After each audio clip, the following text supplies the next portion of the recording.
Mr. Olabode Shomi joins us from our Abuja studio. He's an economist in the oil and gas industry. Mr. Shomi, thank you for joining us. President Muhammadu Buhari has taken off to Riyadh first, then on to Qatar. Now, some people believe that major on the agenda will be the situation in the oil and gas industry globally, oversupply, overproduction. But what do you think? Is the oil diplomacy trip absolutely necessary? Well, I think first it's very important to look at the dynamics and the issues that surrounding the industry at the moment. Globally, there's a crisis of trust between OPEC member countries. And to that extent, the OPEC member countries are discussing with the primary consumers. As a result of issues like that, there's a lot of politicking going on. Mm-hmm.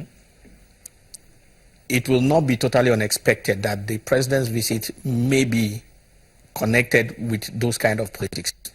But having said that, it is expected that the person who represents Nigeria on the board of OPEC, who is also known as the governor of OPEC, should be at the forefront of such political activities.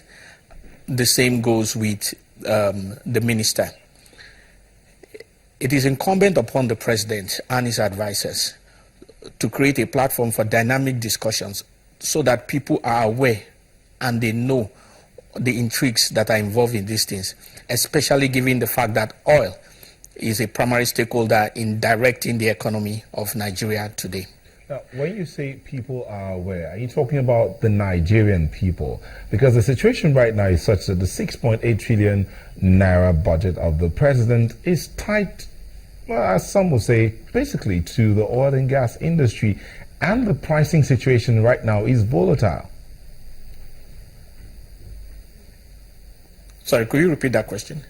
I'm saying that when you say the people are aware of the situation in that industry, are you talking about the Nigerian people or the global community? Because of the situation, Nigeria's budget is tied basically to the oil and gas industry. I mean, the benchmark is about $38 per barrel.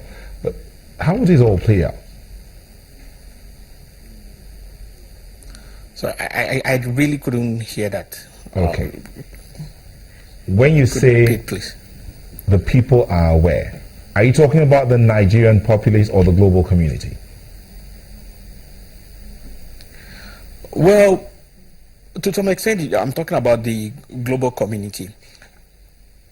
I think like I said, the president, his advisors, and those who are the protagonists in determining how the dynamics of these things operate need to create a platform where the complicated and technical issues can be broken down into capsules that can be digested by the man on the street. Because at the end of the day, there's no value to anything technical that cannot be digested by the people who are benefits and beneficiaries. Okay. Now, the president so far, the conversation I had with a colleague of mine before I came into the studio, he said something about the president's trips have been, a lot of people have criticized his trips around the world.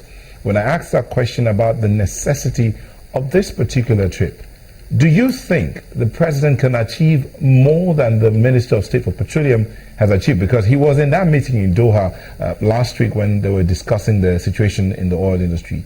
That's the OPEC member state. Well, you see, when it comes to the fine details of the politics of oil or the politics of anything, it's the protagonists that we really know.